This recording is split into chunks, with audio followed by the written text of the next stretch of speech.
مزاج کو سمجھ کر وہی مترجم اچھے کر سکتا ہے جو فارسی اور اردو کے مزاج سے واقف ہو. میرا خیال یہ ہے کہ صبا صاحب سمجھتے تھے کہ خیام کی کیا روح ہے خسرو کے بارے میں، زمان کے بارے میں. اب اس میں جب تک صبا صاحب ایسا شاعر نہ ہو تو اس وقت تک یہ ترجمے ہونے ہیں بھی مشکل.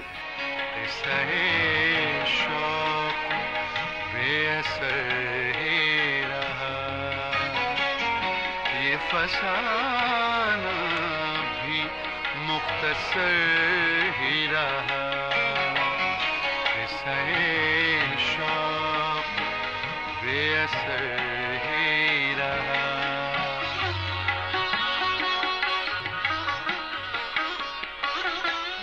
عمر بھر وہ نظر نہیں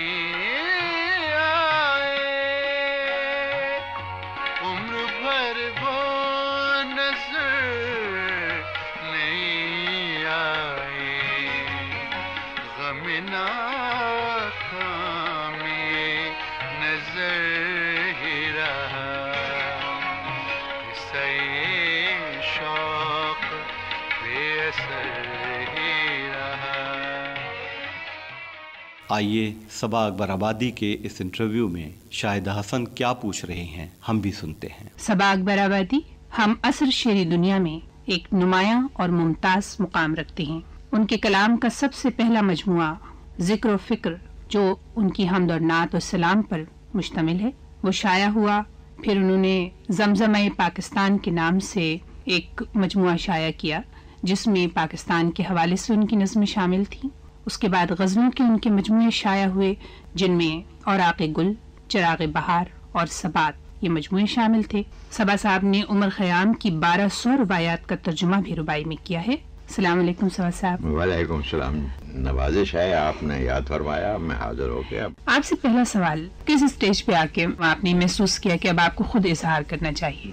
میں یہ آپ کو بتاتا چلوں کہ میری پیدائش 14 اگست سن 1908 کی ہے. جی یہ بھی اتفاق ہے. جی بالکل. سن 21 میں جب میری عمر 12-13 سال کی تھی، احمد آباد میں ایک مشاعرے کا بھی اعلان کیا گیا اور مولانا حسرت موانی اس مشاعرے کی صدارت کر رہے تھے. وہ ایک پرچے پر میں نے اپنا نام لکھے کے نیچے تخلص میں نے اس کو غیور رکھا تھا. میں نے اس سے پہلے مشاعرے میں کبھی غزل نہیں پڑھی. مشاعرے سنے تھے لیکن پڑھی کبھی نہیں. جی کہیں نہیں تھی جو پڑھتا. آپ یہ فرمائیے کہ یہ تربیت اور یہ سلیقہ کس طرح حاصل کیا جا سکتا ہے اور کیا اس کے بغیر کوئی اظہار بامانی ہو سکتا ہے؟ جب میں نے باقاعدہ غزل لکھنی شروع کی اور میرے والد کو علم ہوا تو انہوں نے مجھے ایک ایسے استاد کے سپرد کیا جن کو اللہ مغفرت کرے بڑے سخت گیر، اور وہ ایک مصرع دیتے تھے کہ اس پہ 100 شعر لکھ کے لاؤ. کل 100 شعر لکھ کر لاؤ. 100 شعر، اس سے کم اگر ہوں گے تو سزا ملے گی. اب 100 شعر لکھ کے گئے، وہ اس پہ سب پر وہ بغیر پڑھے سرخ روشنائی سے لکیریں کر کے کسی ایک آدھ مصرے کو وہ ٹک کر دیتے تھے.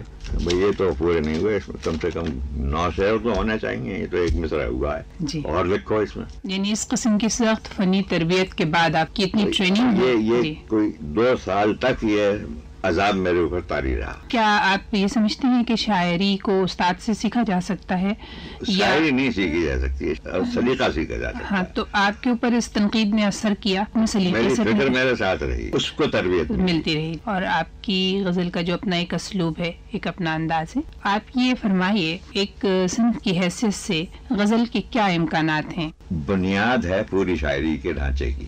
کوئی نظم گو شاعر، کوئی آزاد شاعر بھی اگر اس نے بھی پہلے قدم جو رکھا ہوگا وہ غزل سے ہی، غزل کے بغیر آگے چل نہیں سکتا. اچھا، بڑے بڑے نظمیں، آپ شاہکار نظمیں دیکھیے، پڑھیے انہیں.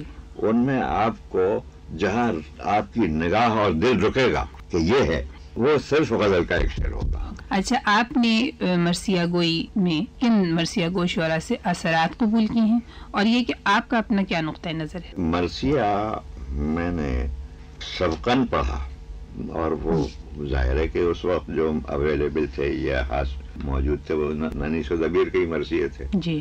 تو میں نے یہ محسوس کیا کہ ابلاغ کا بہترین ذریعہ یہی ہے، مسدس. اور یہ موقع مجھے سن 47 میں ملا. میں نے اثر قبول کیا حال ہی کا. کس صنف کو اپنے مزاج سے بہت قریب محسوس؟ مزاج سے مطابق تو میرا صرف غزل ہے. آپ کا شمار جو ہے وہ دل دادگان غالب میں بھی ہوتا ہے. اس کا اندازہ یوں ہوا کہ 1928 سے لے کر 1939 تک آپ غالب کے اردو کلام کی تضمین میں مصروف رہے اور پھر ایک باکمال ربائی گو کی حیثیت سے آپ نے غالب کی فارسی ربائیوں کو اردو میں منتقل کیا. آپ نے بھی محسوس کیا ہوگا اور ہم سب لکھنے والے یہ محسوس کرتے ہیں کہ جو ہمارا ادبی معاشرہ ہے وہ بہت کمزور ہوتا جا رہا ہے. گھٹتا جا رہا ہے. جی ہاں.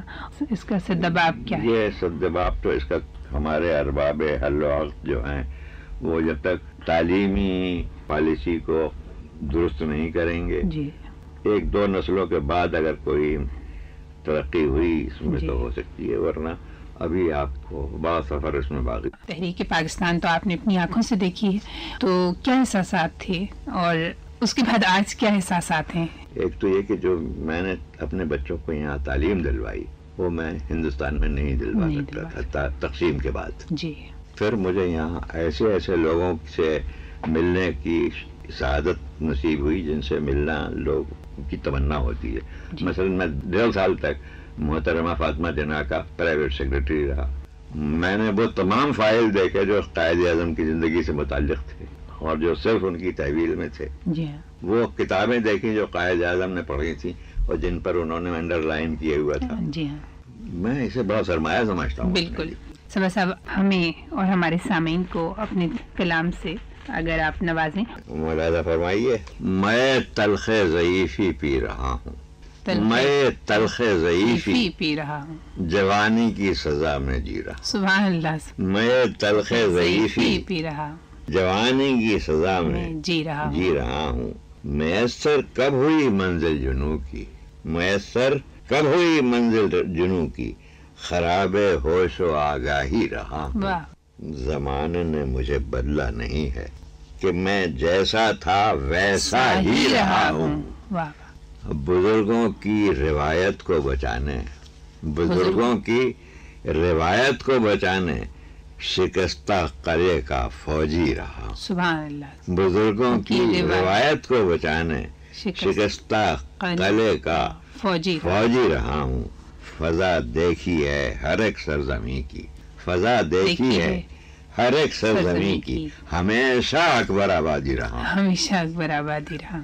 فضا دیکھی ہے اور گدائی کر کے باب مصطفیٰ پر، باب مصطفیٰ پر صبا دنیا سے مستغنی رہا. سبحان اللہ. حضرت صبا اکبر آبادی کی باتیں آپ نے سنی.